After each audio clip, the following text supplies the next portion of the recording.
सियावरे रामचंद्र की जय। आज मैं सुंदरकांड का 10वां सर्ग सुनाती हूँ, जिसमें हनुमान जी का अंतःपुर में सोए हुए रावण तथा गाढ़ निद्रा में पड़ी हुई उसकी स्त्रियों को देखना तथा मंदोदरी को सीता समझकर प्रसन्न होना है। वहां इधर उधर दृष्टिपात करते हुए हनुमान जी ने एक दिव्य और श्रेष्ठ वेदी देखी, जिस पर पलंग बिछाया जाता था। वह वेदी स्फटिक मणि की बनी हुई थी और उसमें अनेक प्रकार के रत्न जड़े गए थे। वहां वैदूर्ण मणि यानी नीलम के बने हुए श्रेष्ठ आसन बिछे हुए थे, जिनकी पाटी, पाए आदि अंग हाथी दांत और स्वर्ण से जटित होने के कारण चितकबरे दिखाई देते थे। उन महामूल्यवान पलंगों पर बहुमूल्य बिछौने बिछाए गए थे। उन सब के कारण उस वेदी की बड़ी शोभा हो रही थी। उस पलंग के एक भाग में उन्होंने चंद्रमा के समान एक श्वेत छत्र देखा, जो दिव्य मालाओं से सुशोभित था। वह उत्तम पलंग स्वर्ण से जटित होने के कारण अग्नि के समान दीप्यमान हो रहा था। हनुमान जी ने उसे अशोक पुष्पों की मालाओं से अलंकृत देखा। उसके चारों ओर खड़ी हुई बहुत सी स्त्रियों हाथों में चम्मर लिए उस पर हवा कर रही थी। वह पलंग अनेक प्रकार की गंधों से सेवित तथा उत्तम धूप से सुवासित था।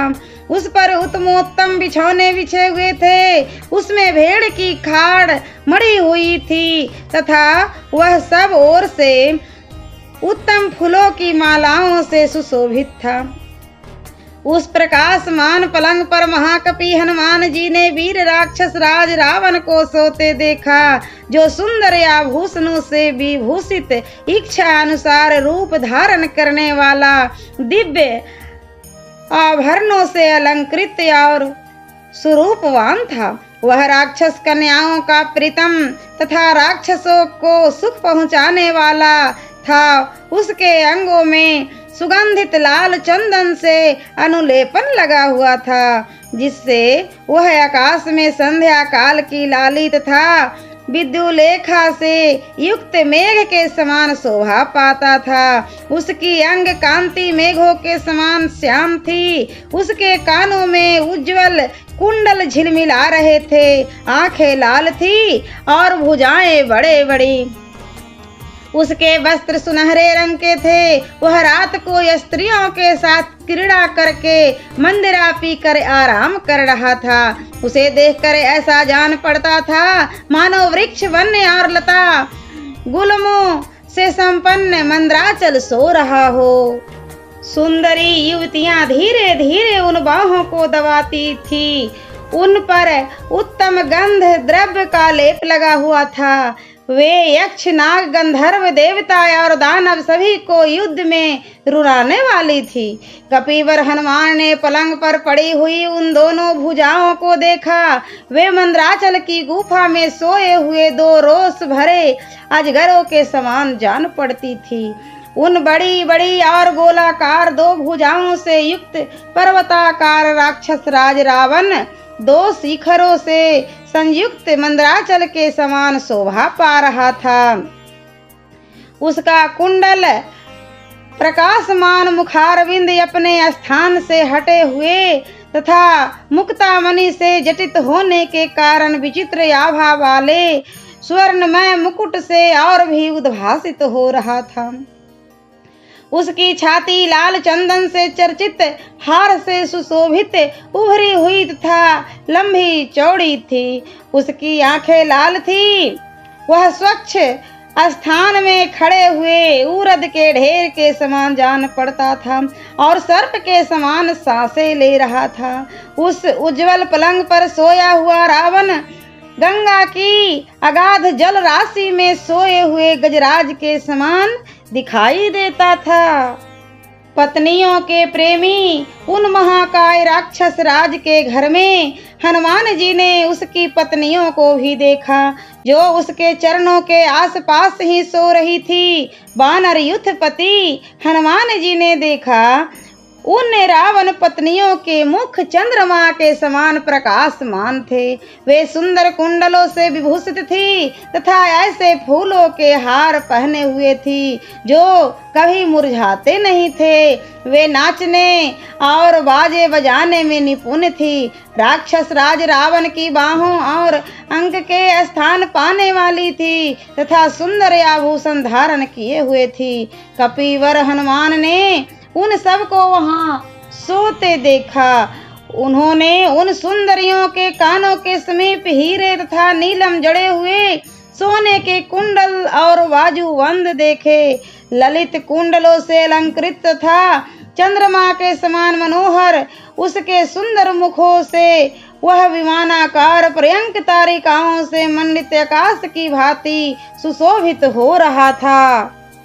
मदिरा के मद से मोहित हुई कोई कमल नैनी नारी आडंबर नामक वाद्य को अपनी भुजाओं के आलिंगन से दबाकर प्रागढ़ निद्रा में निमग्न हो गई।